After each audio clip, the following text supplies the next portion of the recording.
Welcome to the PocketCodr library tutorial to manage your sensor configurations. In the event you need to replace or troubleshoot a sensor, it is useful to be able to save and manage the configurations, as these may contain many set parameters.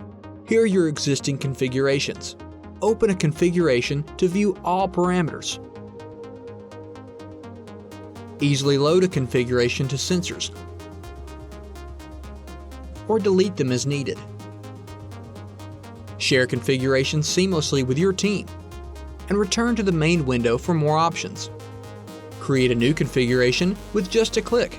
Name your new configuration and save it. All your configurations are organized in one place. Sync your library to keep everything up to date. Congratulations! You've successfully managed your sensor configurations on your smart sensor. Learn more at AutomationDirect.com, the #1 value in automation.